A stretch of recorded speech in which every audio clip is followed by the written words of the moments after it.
Estilo e vida. Estamos recebendo hoje nos estúdios da Tempo mais uma vez o nosso querido Dr. André Peixoto, que na vez passada a gente falou realmente sobre assuntos interessantes e hoje ele já está de volta para a gente bater um papo muito bacana, porque o Dr. André Peixoto ele é advogado especialista em proteção de dados. Então tem muita coisa bacana que hoje a gente vai falar. Então primeiro, doutor, seja bem-vindo mais uma vez. Excelente manhã para você. Obrigado, Nayane, e bom dia a todos os ouvintes também.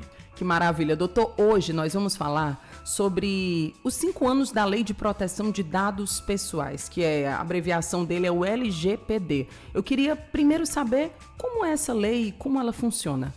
Olha, Nayane, a LGPD, a Lei Geral de Proteção de Dados, é uma das leis mais importantes do passado recente no Brasil, que inclusive a gente chama como um marco regulatório, mais do que uma mera lei que traz um direito aqui e acolá. Ela traz toda uma sistemática que envolve princípios, direitos básicos, formas de fazer um pouco a governança desses dados pessoais, a segurança dos dados, os direitos do titular dos dados. Ele cria também um sistema que você tem novos atores do sistema, titulares, controladores, enfim, uma série desses novos personagens.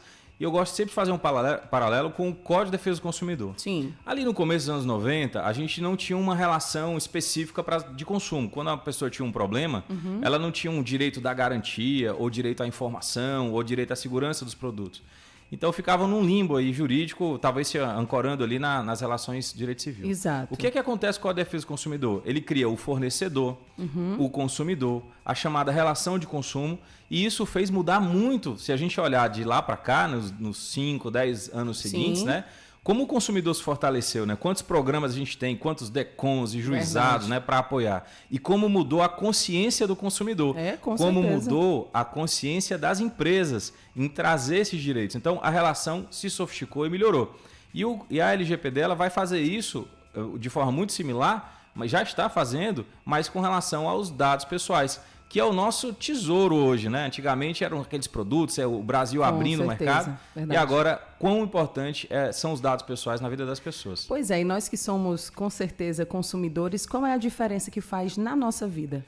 Olha, na vida da gente tem muitas esferas. Primeiro que o conceito do dado pessoal, ele vai além da que a gente chama dos dados cadastrais, nome, CPF, telefone, endereço, e-mail, mas ele vai também para dados como, por exemplo, dados de saúde.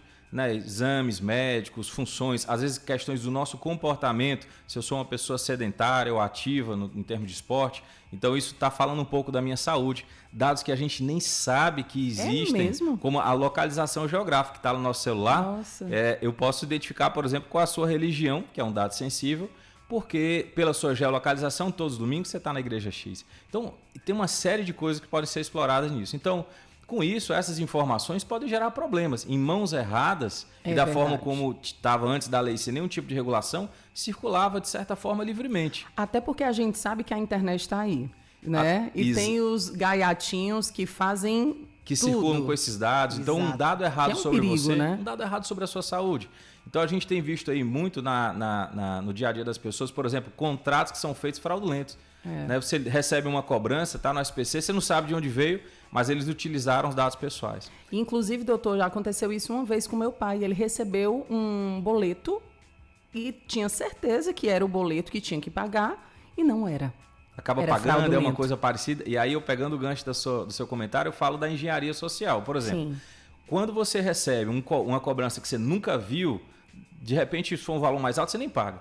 Mas se for de uma empresa parecida, de alguém, aqueles golpes também ligam para as pessoas, às vezes descobrem que a pessoa é a mãe, o pai. Sim, exato. Né? Tem e aí demais. sabe de tudo, sabe onde a pessoa trabalha, sabe quantos filhos tem. Que loucura. São os dados que muitas vezes a gente coloca até nas redes sociais. Né?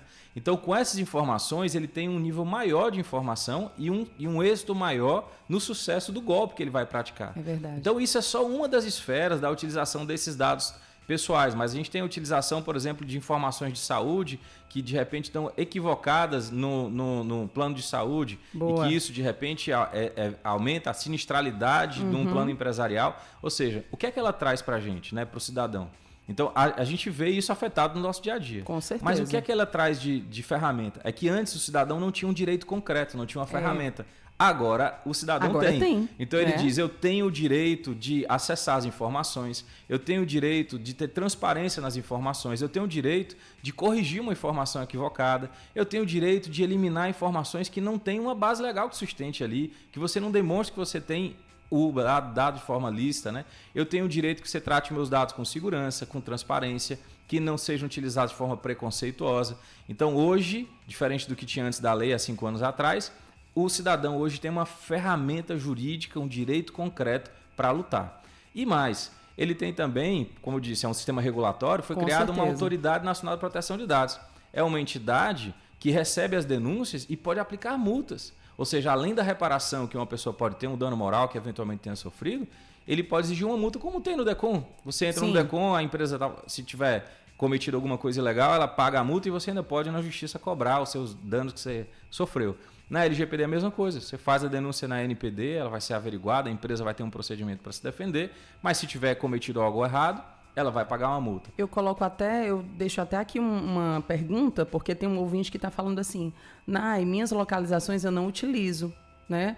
Eu tenho medo, assim, de muitas informações do celular. O que é que o doutor fala sobre isso também? Olha, tem um ponto dessa parte de a gente conhecer essas ferramentas digitais, né? A gente normalmente acha, não, eu não uso o mapa, então não tem localização. Porque tem vários tipos de medo, receios, né? Isso. E antes da lei, essa lei LGPD, na verdade, é inspirada numa outra legislação europeia que é chamada GDPR.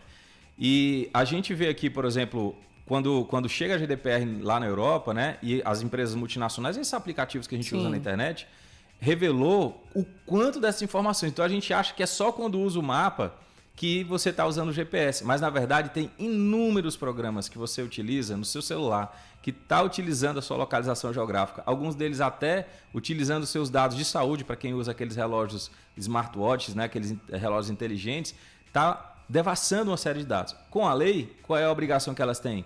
Elas têm que dizer o seguinte, você instalou o programa, olha, nós somos um banco, mas nós precisamos da sua localização geográfica, né? Mas nós só vamos utilizar para isso e para aquilo, ou seja, dá essa transparência. Então a gente acha que por não utilizar mapa, você não está utilizando, mas a maioria dos programas que você está utilizando está monitorando sua localização geográfica. Então hoje a gente não precisa se preocupar tanto ou ainda existe aquela cautela? Olha, eu acho que ainda precisa se preocupar, porque a gente ainda...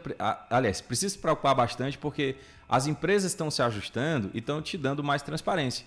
Mas a gente tem um mercado, assim, no mercado tem empresas que não se ajustaram, que ainda não conscientizaram ainda, e empresas que vão deliberadamente trabalhar na ilegalidade, né? Assim, né? Então o crime não vai acabar com a lei. Com certeza. Vai ter a margem de gente que vai estar ali fora da lei.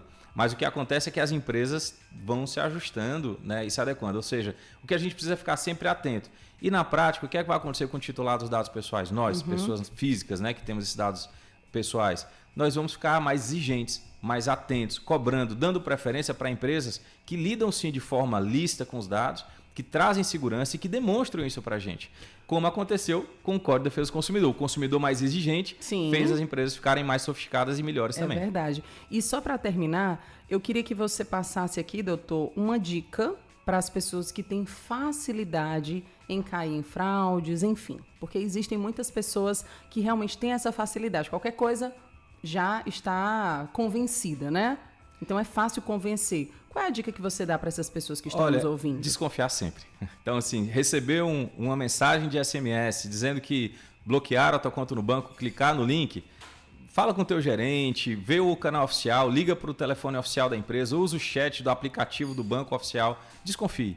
Receber uma mensagem de WhatsApp de um parente, por mais dados que tenham, você também telefona para aquele parente, pergunta se é. Então, ou seja, sempre desconfiar. A regra é desconfiar. E outra coisa, aí você vai buscar numa segunda camada, por exemplo, usar no seu computador, no seu celular, só programas originais, né? Não clicar em links desconhecidos, ter antivírus no seu computador. Que é muito importante, né? E buscar também informações, saber sempre ali sobre golpe, sobre... Ou seja, se você não tem essa informação, busca quem tem. Muita gente, os jovens aí, a molecada, né?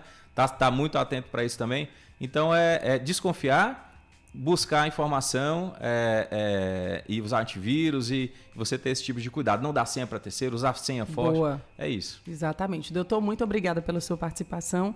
E eu queria aproveitar também e pedir para que você deixasse o seu contato no Instagram, para que as pessoas pudessem, quem tiver alguma dúvida, e também a gente sabe que lá no seu Instagram você sempre deixa dicas muito bacanas para que as pessoas possam também ter um conhecimento maior. Tá ótimo. O meu Instagram é o andrepeixoto.adv. Certo. E aí as pessoas podem perguntar podem tranquilamente, podem doutor responde. Acompanhar, tem alguns vídeos também informativos. Faça já o seu quadro, Doutor André Responde. Doutor, muito obrigado pela sua participação e até a próxima. Próxima breve, viu? Se Deus quiser. Até. Bom dia a todos.